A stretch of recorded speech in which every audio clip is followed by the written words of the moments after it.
Salam jumpa kembali kepada semua rekan, sahabat, saudara-saudara yang menyaksikan channel YouTube Milton Pardosi Ministry dalam program Word for the World, Firman bagi seluruh dunia. Terima kasih karena saudara-saudara sudah menyaksikan channel ini, tapi saya juga memohon supaya saudara juga mengklik subscribe channel ini, bahkan juga mengklik bell yang ada supaya saudara selalu mendapatkan notifikasi ketika ada pelajaran-pelajaran atau program-program terbaru yang muncul di channel YouTube Milton Pardosi Ministry. Bagikan channel ini supaya yang lain juga, teman sahabat kita, rekan seiman boleh mendapatkan berkat yang sama. Sebelum kita belajar, mari kita sama-sama berdoa. Bapa kami di sorga, terima kasih ya Tuhan oleh karena saat ini kami boleh bertemu kembali untuk belajar firman Tuhan, duduk di bawah kaki Yesus, diberkati oleh firman-Mu. Urapi kami dengan Roh Kudus-Mu, beri kami hikmat, kuasa, agar firman yang kami pelajari memberikan jaminan, keberanian bagi kami. Inilah doa kami ya Tuhan, dalam nama Yesus kami berdoa. Amin. Baik saudara-saudara, pelajaran kita saat ini ada dalam buku Markus pasal yang ke-6 ayat yang ke-45 sampai ayat yang ke-52. Judul pelajaran kita saya berikan judul dalam bahasa Inggris, It is I, be not afraid. Aku ini, janganlah takut.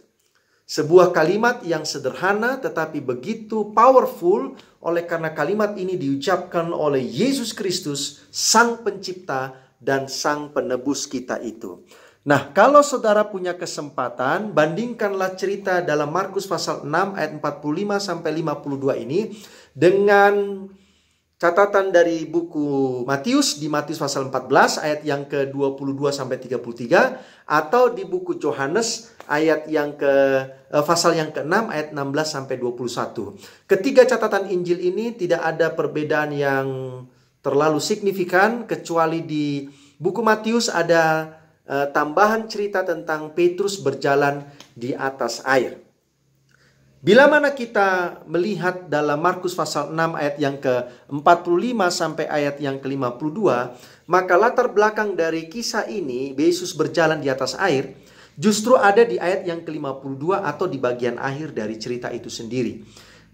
Ayat yang ke-52, sebab sesudah peristiwa roti itu, mereka belum juga mengerti dan hati mereka tetap degil.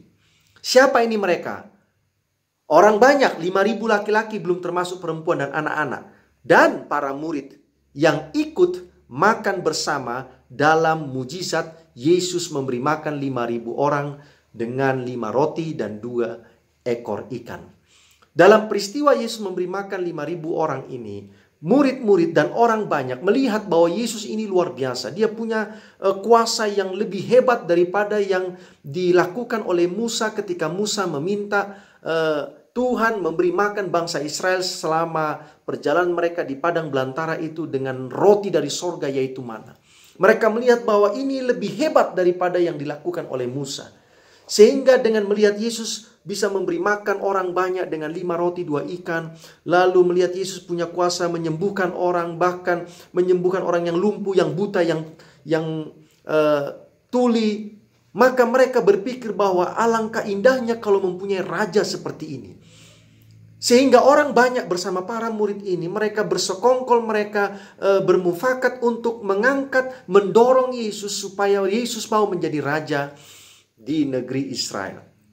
Orang Israel sudah lama dijajah oleh kerajaan Romawi. Mereka ingin lepas dari penjajahan. Mereka sudah tertindas, mereka sudah menjadi susah oleh karena berada dalam penjajahan Romawi. Sehingga mereka ingin memiliki seorang Mesias, seorang raja seperti Yesus yang punya kuasa yang luar biasa. Bayangkan betapa enaknya, betapa indahnya mempunyai raja yang punya mujizat-mujizat, kemampuan-kemampuan untuk menolong rakyatnya. Tetapi Yesus menolak ini. Ayat 52 katakan mereka belum juga mengerti apa misi Yesus datang ke dunia ini. Yesus memang raja, tapi bukan raja hanya untuk satu bangsa yang kecil, yaitu bangsa Israel. Yesus adalah raja seluruh alam semesta, raja universal. Yesus datang ke dunia ini bukan mau jadi raja bangsa Israel yang kecil. Yesus mau menjadi juru selamat. Nah, penolakan dari pihak Yesus membuat orang banyak gelisah. membuat orang banyak menjadi kecewa melihat Yesus, termasuk para murid. Sehingga pikiran-pikiran ini selalu mengganggu hati pikiran mereka. Oleh karena Yesus menolak untuk diangkat menjadi raja. Oleh sebab itu, Yesus di ayat yang ke-45, sesudah itu Yesus segera memerintahkan murid-muridnya naik ke perahu dan berangkat lebih dulu ke seberang ke Betsaida. Sementara itu ia menyuruh orang banyak pulang. Cara Yesus untuk menghentikan ambisi dari para murid dan orang banyak ini adalah dengan membubarkan mereka. Orang banyak disuruh pulang dan murid-murid disuruh untuk berangkat ke Betsaida. Perintah yang Yesus lakukan kepada para murid ini begitu sangat luar biasa sehingga murid-murid merasakan satu ketakutan yang luar biasa dengan perintah yang Yesus lakukan. Akhirnya para murid turun, orang banyak semua pulang. Tetapi sementara mereka turun dari bukit menuju ke pantai, hati pikiran mereka masih dipenuhi dengan ambisi, keinginan-keinginan yang tidak bisa dipenuhi oleh Yesus untuk menjadikan Yesus sebagai raja. Lalu mereka tunggu Yesus. Tapi sudah menjelang petang, Yesus tidak turun-turun dari atas bukit.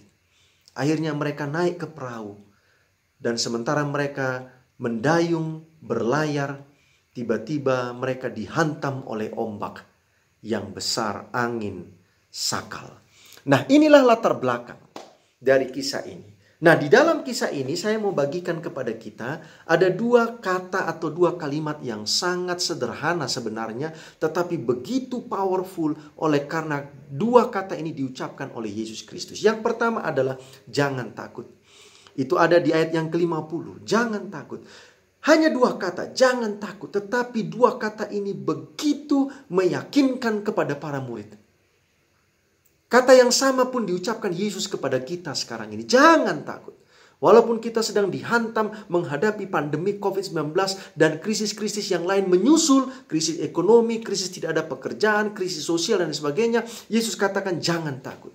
Dalam buku Injil 21 kali muncul kalimat jangan takut ini. Baik di buku Matius, Markus, Lukas, dan Yohanes. Di buku Matius di pasal 1 ayat 20, 10 ayat 26, 20 ayat 28 dan ayat 31, pasal 14 ayat 27, pasal 17 ayat yang ke-7, pasal 28 ayat 5 dan 10. Di buku Markus pasal 5 ayat 36, 6 ayat 50 dan 16 ayat yang ke-6. Di buku Lukas pasal 1 ayat 13 dan 30, pasal 2 ayat 10, pasal 5 ayat yang ke-10, pasal 8 ayat yang ke-50, dan pasal yang ke-12 ayat yang ke-4, ke-7, dan 32. Sementara di buku Yohanes ada di pasal 6 ayat 20 dan juga di pasal 12 ayat yang ke-15. Jangan takut. Yang kedua kata yang saya mau bagikan adalah tentang kata tenanglah. Satu kata pendek, tenang. Tetapi karena itu keluar dari mulut Yesus, maka kata yang pendek ini ternyata bisa menenangkan hati yang gelisah, hati yang ketakutan, hati yang cemas menghadapi angin sakal yang hebat itu. Kata tenanglah di buku Injil hanya muncul 3 kali. Dan kemunculan 3 kali dari kata tenanglah ini selalu terkait kepada murid-murid dengan ombak yang mereka hadapi. Yang pertama muncul di Matius pasal 14 ayat yang ke-27. Dan yang kedua muncul di Markus pasal yang ke-4 ayat 39. Dan di perikop yang kita sedang pelajari yaitu Markus pasal 6 ayat yang ke-50. Nah saudara-saudara, mari kita lihat sekarang apa yang dilakukan murid-murid dalam Markus 6 ayat 45 sampai 52. Saya mencatat paling tidak ada 6 aktivitas mereka. Yang pertama adalah mereka berangkat menuju Betsaida, ayat 45. Lalu di ayat yang ke-48, murid-murid berjuang melawan angin sakal. Lalu di ayat yang ke-49, murid-murid melihat seseorang. Mereka tidak tahu kalau itu adalah Yesus. Melihat seseorang berjalan di atas air. Lalu di ayat yang ke-49 juga, murid-murid mengira orang yang berjalan di atas air itu adalah hantu.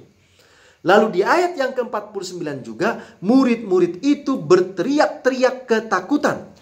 Dan di ayat yang ke-51, murid-murid itu tercengang dan bingung melihat apa yang Yesus lakukan.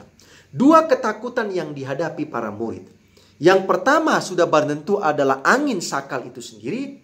Sementara yang kedua adalah hantu. Saya tidak tahu apakah para saudara-saudara sudah pernah lihat hantu. Kalau saya tidak punya keinginan untuk melihat hantu, karena saya ingin melihat Yesus Kristus saja. Ya. Nah, mungkin di antara kita kalau melihat hantu pasti ketakutan atau mungkin lari. Nah, itu juga yang dihadapi oleh apa? Oleh para murid. Nah, saya ada membaca satu buku yang judulnya adalah Desire of Ages. Itu halaman 380, kutipannya seperti ini bunyinya. Itu adalah jam-jam berkat besar bagi para murid, tetapi mereka telah melupakan semuanya. Jam-jam besar apa ini? Itulah ketika mereka menyaksikan Yesus membuat mujizat dan Yesus memberi makan 5.000 orang dengan 5 roti dan 2 ikan. Itu adalah saat-saat momen-momen yang luar biasa yang penuh berkat dari Tuhan. Mereka berada di tengah-tengah danau. Pikiran mereka penuh badai dan tidak masuk akal. Dan Tuhan memberi mereka sesuatu yang lain untuk menimpa jiwa mereka dan memenuhi pikiran mereka. Allah sering melakukan ini ketika manusia menciptakan beban dan masalah bagi diri mereka sendiri. Para murid tidak perlu membuat masalah. Bahaya sudah mendekat dengan cepat. Jadi mereka baru saja menikmati momen yang indah melihat mujizat yang Yesus lakukan. Lalu sekarang pikiran mereka, seperti tadi saya di awal katakan bahwa pikiran mereka sekarang dipenuhi dengan ambisi, kekecewaan, ya, kerinduan untuk menjadikan Yesus sebagai raja, tetapi Yesus tidak mau memenuhi keinginan mereka. Dan akhirnya Tuhan harus membuat sesuatu untuk mengeluarkan pikiran-pikiran negatif para murid ini tentang Yesus dan misinya dengan peristiwa yang lain. Supaya dengan demikian para murid ini akhirnya beralih fokusnya dari ambisi menjadikan Yesus sebagai raja untuk melihat sesungguhnya siapakah Yesus itu sendiri. Seringkali saudara-saudara, Tuhan membuat peristiwa yang lain untuk mengalihkan perhatian kita dari apa yang membuat kita kesal, kecewa, takut, dan lain sebagainya. Apakah mungkin COVID-19 ini diizinkan Tuhan terjadi untuk membuat pikiran kita beralih dari memikirkan diri sendiri, kesibukan mencari harta, lalu kesibukan dengan mencari kesenangan, sibuk dengan media sosial dan lain sebagainya. Sekarang akhirnya beralih kepada Yesus Kristus. Semua orang sekarang di mana-mana berdoa, bermeditasi, membaca Alkitab, mau berbuat baik kepada orang lain. Ini sekarang pikiran kita berubah. Kita mulai belajar tentang akhir zaman. Kita mulai belajar tentang dekatnya tanda-tanda kedatangan Yesus yang kedua kali dan lain sebagainya. Ini cara Tuhan untuk merubah kita dari fokus kepada diri sendiri, kepada dunia, kepada sekarang berpindah fokus kepada Yesus, kepada Tuhan kita itu. Para murid pun mengalami pengalaman yang sama. Nah, di buku itu yang saya baca, Desire of Ages, halaman 380 dan 381, saya akan bacakan kepada kita. Badai hebat telah menghantam mereka dan mereka tidak siap menghadapi itu. Itu sebuah kontras yang tiba-tiba karena hari itu begitu sempurna dan ketika angin ribut menghantam mereka, mereka takut. Mereka telah melupakan ketidakpuasan mereka, ketidakpercayaan mereka, ketidaksabaran mereka. Ini yang mengisi pikiran mereka. Sekarang semua itu dilupakan, dilepaskan oleh karena mereka sekarang menghadapi hidup atau mati. Semua orang berusaha untuk menjaga agar mereka tidak tenggelam. Lalu orang-orang yang lelah ini menyerah untuk binasa. Give up. Tidak bisa lagi melawan angin badai, melawan ombak. Dalam badai dan kegelapan, laut telah mengajari mereka tentang ketidakberdayaan mereka sendiri. Dan mereka menunggu kehadiran guru mereka. Akhirnya mereka tidak lagi memikirkan tentang kekecewaan, ambisi mereka. Yang mereka pikirkan sekarang adalah seandainya guru ada di sini, maka kita tidak akan binasa. Mereka menunggu kehadiran guru mereka. Ketika hati mereka ditundukkan, ambisi mereka yang tak suci ditumpas, dan dalam kerendahan hati mereka berdoa meminta bantuan, pertolongan diberikan kepada mereka. Itu sebabnya Yesus datang mendekati para murid ini. Dia berjalan di atas air. Tetapi justru para murid berteriak-teriak dan mengira itu adalah hantu. Dua ketakutan yang dihadapi para murid. Yang pertama adalah angin sakal yang menyebabkan kematian. Yang kedua, mereka mengira sedang melihat hantu. Dan ketika seseorang melihat hantu, maka yang negatif pasti akan datang. Jangan-jangan ini juga adalah tanda kematian sudah dekat. Saya tidak tahu apakah saudara-saudara sudah pernah lihat hantu atau tidak. Saya belum pernah. Dan saya berdoa supaya saya tidak perlu melihat hantu. Karena saya ingin mengikuti Yesus saja. Saya ingin melihat Tuhan. Tapi kalaupun seandainya saudara melihat hantu, mungkin kita pun akan ketakutan, bahkan lari secepat-cepatnya. Yesus yang datang mau menolong para murid ini justru dianggap sebagai hantu. Pernahkah kita pikirkan, jangan-jangan pun kita sedang berpikir bahwa pertolongan yang Yesus kirimkan kepada kita, bahkan Yesus sendiri yang datang kepada kita, justru kita pikir adalah hantu. Sehingga kita bukan menyambut pertolongan dari Yesus itu, justru kita berteriak-teriak ketakutan, lalu menganggap itu adalah hantu yang akan mencabut nyawa kita. Saya perhatikan, ada dua kali dalam Alkitab peristiwa murid-murid menganggap Yesus itu adalah hantu. Yang pertama dalam kisah ini. Lalu yang kedua, ketika Yesus bangkit lalu menampakkan dirinya kepada murid-murid yang dicatat dalam Lukas pasal yang ke-24 ayat 37 sampai 39. Murid-murid mengira bahwa yang datang kepada mereka itu adalah hantu. Tetapi Yesus katakan, aku bukan hantu. Hantu tidak punya daging, tidak punya tulang. Aku punya daging dan punya tulang. Bayangkan saudara-saudara, dua kali murid-murid ini. Kelihatannya para murid ini memang belum mengerti apa misi, apa pekerjaan Yesus, dan siapa Yesus itu sebenarnya. Nanti kita akan lihat kenapa sampai murid-murid mengira bahwa Yesus itu adalah hantu. Baik. Ada beberapa catatan di Alkitab yang saya catat tentang orang-orang yang bertemu dengan Tuhan, tetapi responnya jauh berbeda dengan respon para murid yang justru menganggap Yesus adalah hantu. Yang pertama adalah Abraham. Dalam Kejadian 18, Abraham didatangi oleh 3 makhluk sorgawi. Salah satunya adalah Allah sendiri. Tetapi Abraham justru sujud menyembah dan memberikan pelayanan makanan minuman kepada 3 tamu dari sorga ini. Abraham bahkan mendapatkan rahasia rencana Allah untuk menghancurkan Sodom dan Gomora. Yang kedua, saya mencatat tentang Yakub. Yakub bergulat dengan seseorang di tepi sungai Jabok, dan Alkitab katakan itu adalah Tuhan sendiri. Yakub tidak mau melepaskan Tuhan sebelum Tuhan memberkati dia. Yang ketiga saya catat adalah Musa. Musa bertemu dengan Tuhan di padang, di depan semak belukar yang terbakar. Lalu Musa ingin melihat semak belukar itu, tetapi Tuhan katakan, tanggalkanlah kasutmu, sebab tempat di mana kau berdiri adalah kudus. Lalu Musa datang menerima penugasan dari Tuhan untuk membawa bangsa Israel keluar dari Mesir. Itu kisahnya di Keluaran pasal 3. Lalu saya juga mencatat Joshua. Joshua bertemu dengan panglima bala tentara Tuhan setelah bangsa ini berhasil menyeberang sungai Jordan dan bersedia untuk mengalahkan atau menyerang kota Jericho. Kisahnya dalam Joshua pasal 5. Lalu Joshua pun menyembah Tuhan sebagai tanda penghormatannya, rasa takutnya kepada Tuhan. Lalu saya catat juga Samuel. Samuel ketika masih kecil, dia sedang tidur di malam hari, tiba-tiba dia mendengar Samuel. 3 kali dia pergi ke Imam Eli untuk memastikan apakah Imam Eli memanggil dia atau tidak. Imam Eli katakan, saya tidak memanggil kamu. Lalu Imam Eli akhirnya menyadari bahwa itu adalah suara Tuhan. Lalu Imam Eli katakan, kalau kau nanti mendengar lagi suara itu, jawablah, ini aku Tuhan, berbicaralah. Perhatikan orang-orang yang saya ceritakan tadi. Mereka bertemu dengan Tuhan dan mereka menghormati Tuhan. Mereka bersyukur bisa melihat Tuhan. Bahkan mereka meminta berkat dari Tuhan. Beda dengan para murid yang justru menganggap Yesus hantu.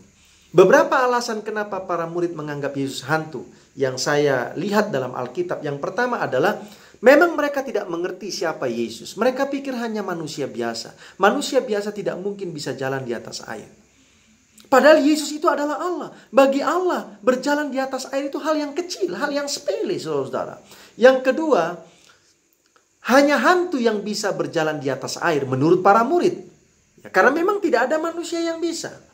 Lalu yang ketiga, belum ada catatan di Alkitab Perjanjian Lama pada waktu itu yang sudah ada kitab yang dipegang oleh para murid. Catatan di Alkitab bahwa ada orang yang berjalan di atas air. Elia dan Elisa saja ketika Elia sudah mau naik ke sorga, lalu Elia dan Elisa menyeberang sungai Yordan. Elia menggunakan mantelnya, jubahnya untuk membelah sungai Yordan. Yang harusnya mungkin lebih simpel adalah berjalan saja di atas air. Tapi justru Elia disuruh untuk membelah sungai Yordan. Dalam buku Desire of Ages halaman 381 saya catat di sini ada satu statement yang luar biasa. Dia yang datang sebagai pertolongan mereka, Yesus yang datang, mereka anggap sebagai musuh. Tuhan mau menolong justru dianggap sebagai musuh mereka. Teror mengalahkan mereka. Mereka berpikir itu adalah hantu yang menandai kehancuran mereka. Dan mereka berteriak karena takut. Yesus maju seolah-olah ia akan melewati mereka. Ya. Tetapi mereka mengenali Yesus dan berteriak memohon bantuannya. Guru terkasih mereka berbalik, suaranya menenangkan ketakutan mereka. Di ayat yang ke-48, ketika ia melihat betapa payahnya mereka mendayung karena angin sakal, maka kira-kira jam 3 malam ia datang kepada mereka, berjalan di atas air, dan ia hendak melewati mereka. Jadi Yesus seolah-olah berpura-pura berjalan mau melewati para murid yang sedang bergumul, berjuang melawan angin sakal itu. Tetapi ketika Yesus berjalan seolah-olah hendak melewati, tiba-tiba mereka melihat wajah Yesus dan mengenali bahwa itu adalah Yesus. Dan mereka berteriak meminta pertolongan dari Yesus Kristus. Angin sakal. Apa angin sakal yang saudara dan saya hadapi sekarang ini? Sudah barang tentu angin sakal yang sedang kita hadapi sekarang ini, bahkan seluruh dunia, adalah COVID-19. COVID-19 ini akan diikuti dengan krisis ekonomi. Krisis ekonomi akan diikuti dengan krisis kelaparan. Krisis kelaparan akan diikuti dengan krisis sosial. Akan mungkin terjadi banyak tindak kejahatan dan lain sebagainya. Bahkan ada krisis politik juga. Dan yang lebih parah nanti adalah munculnya krisis iman. Tetapi Tuhan datang mau menolong kita untuk menghadapi COVID-19 dan krisis-krisis yang tadi saya sebutkan itu. Namun jangan-jangan kita berpikir pertolongan Tuhan itu, Tuhan yang datang sendiri, berjalan di atas air itu, justru kita anggap dia adalah hantu. Nah, mari kita lihat apa yang Yesus lakukan. Tadi kita sudah lihat apa yang murid-murid lakukan, sekarang kita lihat apa yang Yesus lakukan. Di ayat yang ke-46, Yesus berdoa dan bermeditasi. Dia mau terus terhubung dengan Tuhannya. Saudara-saudara, mari kita tiru teladan Yesus ini. Kita harus terhubung terus, berdoa, bermeditasi, sementara COVID-19, krisis-krisis ini akan datang, agar kita boleh bertahan, sehingga kita boleh menikmati dua kalimat yang Yesus ucapkan itu. Jangan takut, tenanglah. Yang kedua di ayat 48, Yesus melihat betapa payahnya murid-murid ini berlayar oleh karena angin sakal. Di ayat yang ke-48, Yesus datang kepada para murid dengan berjalan di atas air dan hendak melewati mereka. Di ayat yang ke-50, Yesus berkata kepada mereka, tenanglah, aku ini, jangan takut. Lalu di ayat yang ke-51, Yesus naik ke dalam perahu. Dan yang di ayat yang ke-51, Yesus menenangkan angin itu. Saya mau bertanya kepada saudara, apa dua hal yang penting bagi saudara dari beberapa aktivitas Yesus itu? Ada dua. Yang pertama adalah Yesus melihat dan Yesus datang. Luar biasa. Puji Tuhan. Yesus melihat. Alkitab katakan bahwa ayat 48, ketika ia melihat, saudara-saudara, Yesus melihat dari tepi pantai bagaimana murid-murid ini berjuang mempertahankan kapal mereka supaya tidak tenggelam. Tetapi Yesus bukan hanya melihat, Yesus datang. Yesus melihat dari sorga sekarang ini, walaupun jarak sorga dengan dunia ini begitu jauh, tetapi bagi Yesus itu begitu dekat. Dia sedang melihat kita umat-umat Tuhan, bahkan seluruh penduduk dunia ini sedang berjuang menghadapi angin sakal COVID, krisis ekonomi, krisis kelaparan, krisis sosial, krisis politik, bahkan krisis iman. Tetapi dia bukan hanya melihat, Allah yang kita sembah itu bukan hanya Allah yang melihat, tetapi Allah yang datang. Allah peduli.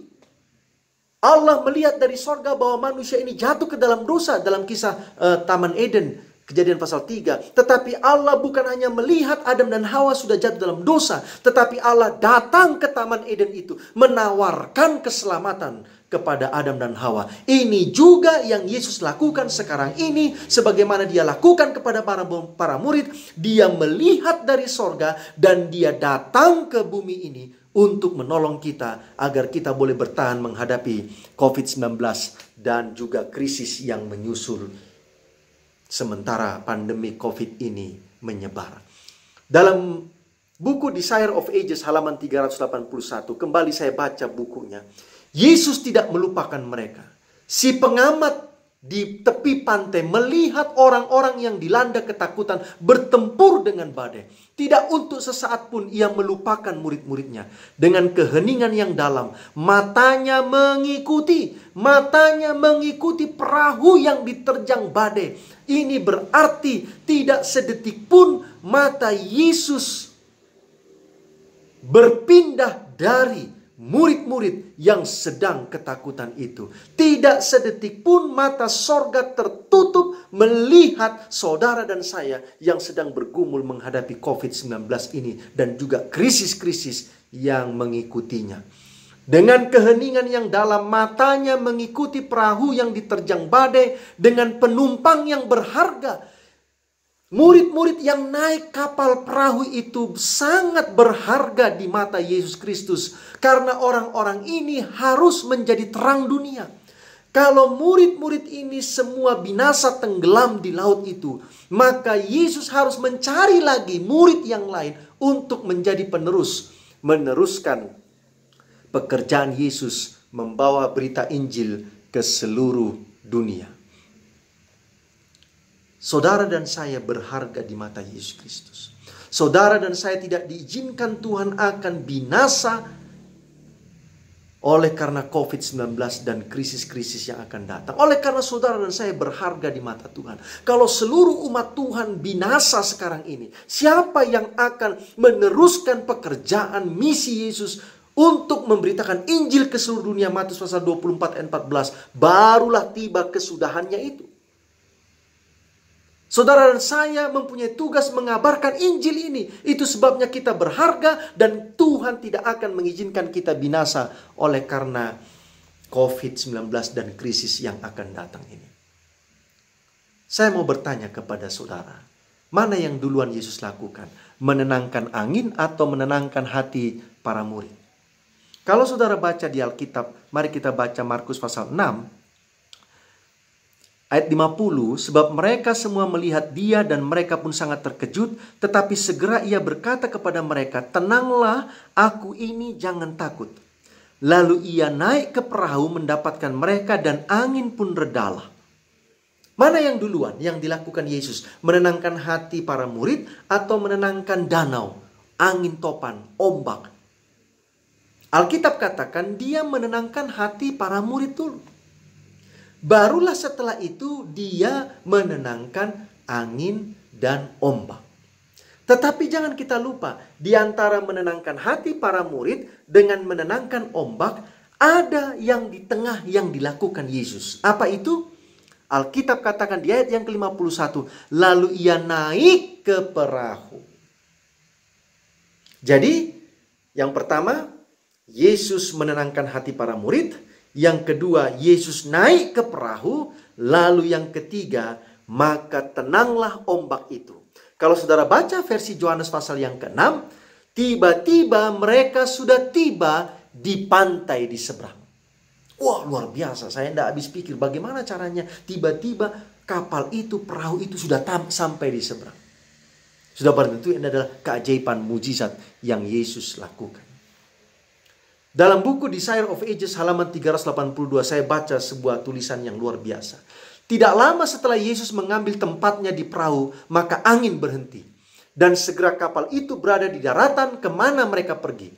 Malam mengerikan digantikan oleh cahaya fajar. Para murid dan yang lain yang berada di atas kapal membungkuk di kaki Yesus dengan hati yang bersyukur. Dengan sambil mengatakan tentang kebenaran, Engkau adalah anak Allah. Dalam Matius pasal 14 ayat 30. Saudara boleh saksikan kisah itu. Sekarang para murid mengetahui. Di awal mereka tidak mengerti tentang pekerjaan Yesus, tentang siapa Yesus. Lalu Tuhan mengirimkan sebuah peristiwa angin badai untuk memindahkan pikiran mereka dari kekesalan, ambisi pribadi untuk menjadikan Yesus sebagai raja. Sekarang melihat Yesus dengan cara yang seharusnya, dengan mereka menyembah Yesus dan berkata, Engkau adalah anak apa? Anak Allah. Aplikasi yang saya mau bagikan kepada kita saat ini adalah yang pertama. Allah mendatangkan angin sakal untuk menarik perhatian kita dari masalah-masalah jasmani serta ambisi pribadi kita kepada hal-hal rohani agar kita fokus kepada Yesus, bukan diri atau angin sakal di sekitar kita. Ya. Tuhan akan lakukan sesuatu sementara kita sekarang sedang gelisah dengan angin COVID ini. Lalu Tuhan akan lakukan sesuatu sehingga kita akan beralih dari COVID-19 kepada Yesus Kristus. Itu sebabnya saudara-saudara, jangan lagi terlalu banyak baca-baca berita, dengar-dengar berita tentang COVID-19. Lebih bagus banyak baca Alkitab, banyak dengarkan firman Tuhan. Seperti saudara sekarang sedang menyaksikan channel YouTube Milton Pardosi Ministry ini, Word for the World ini. Supaya pikiran kita dialihkan dari COVID-19 kepada Yesus Kristus. Yang kedua yang saya catat sebagai aplikasi dari pelajaran kita sekarang ini adalah Yesus harus menenangkan hati para murid lebih dulu sebelum dia menenangkan angin sakal. Selama hati para murid ini belum tenang, selama hati para murid ini masih ketakutan dan gelisah, maka sulit bagi Yesus untuk bekerja di dalam kehidupan, di dalam hati para murid-murid. Saya mencatat seperti ini kronologisnya. Hati yang belum tenang sulit melihat solusi yang Tuhan berikan. Yang kedua, hati yang masih ketakutan sulit untuk menerima solusi yang Tuhan berikan. Yang ketiga, hati yang gelisah sulit menerima Yesus naik ke dalam perahu kehidupannya. Dan yang keempat, hati yang masih penuh ambisi, tidak puas atas apa yang Tuhan lakukan, sulit untuk menerima pertolongan Tuhan. Sulit melihat, sulit menerima, sulit mengizinkan Yesus naik ke dalam perahu kita, dan sulit menerima pertolongan Tuhan. Selama kita masih dalam ketakutan, dan selama kita masih fokus kepada badai, angin sakal, dan selama kita masih dalam ketakutan oleh karena melihat pertolongan Yesus, melihat Yesus justru sebagai hantu yang akan depan kita. Saudara-saudara, Yesus sekarang mengetok di depan pintu rumah kita. Dia ingin naik ke dalam perahu kita. Dia ingin masuk ke dalam rumah kita. Di awal dia katakan, tenanglah, ini aku. Ya, seringkali saudara-saudara, kalau saudara ada yang ketok di luar pintu rumah, kemungkinan di malam hari, maka saudara akan mulai rasa dakdikduk atau ketakutan. Siapa ini? Siapa ini? Siapa ini? Kadang-kadang kita bertanya dari dalam rumah, siapa? Lalu kalau jawabannya, ini papi. Wah, tenanglah seisi rumah. Lalu kalau jawabannya, ini mami. Oh, tenanglah seisi rumah. Bayangkan Yesus pun seperti itu. Dia mengetok, tok, tok, tok, tok, tok. Lalu kita bertanya, siapa? Lalu ada jawaban dari luar, ini aku. Tenanglah, jangan takut. Lalu kita akan segera membuka pintu itu, lalu mengizinkan Yesus masuk.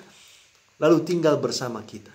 Selama masih ada ketakutan dalam hidup kita, Yesus susah bekerja. Anda boleh bayangkan kalau seorang anak dibawa ke dokter gigi.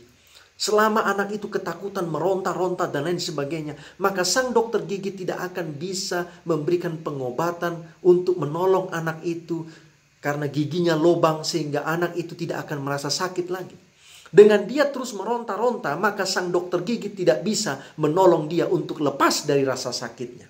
Tetapi kalau anak itu menyerah, lalu dia dengan tenang duduk di kursi, lalu mengizinkan dokter gigi itu untuk merawat, menambal gigi lubangnya, justru dia akan mendapatkan kenyamanan, ketenangan, tidak ada lagi rasa sakit. Seperti itulah Tuhan kita mau menolong kita. Aku ini, kata Yesus, jangan takut, tenanglah. Inilah satu jaminan yang saya mau bagikan dari firman Tuhan, kalimat yang begitu sederhana tetapi begitu luar biasa yang diucapkan Yesus sekarang ke depan pintu rumah kita masing-masing. Jangan takut, tenanglah. Yesus berdiri di depan pintu rumahmu dan dia ingin masuk ke dalam perahumu, ke dalam kehidupan rumah tanggamu, ke dalam kehidupan pribadimu. Dan setelah itu, angin badai akan berhenti. Kiranya Tuhan memberkati saudara-saudara semua. Bertahanlah, jangan biarkan iman kita tergoncang oleh karena angin badai COVID-19, krisis kelaparan, krisis ekonomi, krisis sosial, atau bahkan mungkin tantangan iman yang muncul sekarang ini. Oleh karena Yesus berkata kepadamu, aku ini, jangan takut. Tuhan memberkati kita semuanya. Mari kita sama-sama berdoa. Terima kasih ya Tuhan atas janji yang kau berikan. Terima kasih atas kuasa yang kau berikan. Terima kasih atas firman yang kau berikan. Engkau memberikan janji kepada kami. Kau akan melihat pergumulan kami dan kau datang di tengah-tengah pergumulan kami untuk menolong kami. Engkau peduli kepada kami. Biarlah kami boleh melihat pertolongan-Mu itu, pertolongan yang membawa kelepasan. Bukan melihatnya seperti hantu, tetapi melihatnya sebagai jalan keselamatan.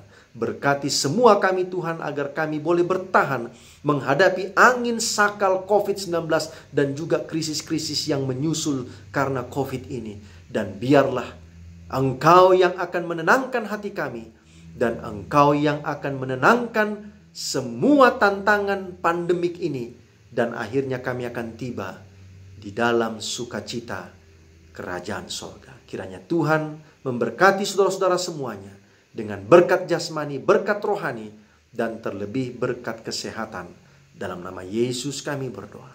Amin. Terima kasih banyak. Tuhan memberkati saudara-saudara semua. Jangan lupa subscribe dan juga bagikan link ini kepada sahabat rekan seiman kita. Tuhan memberkati kita semuanya. Amin.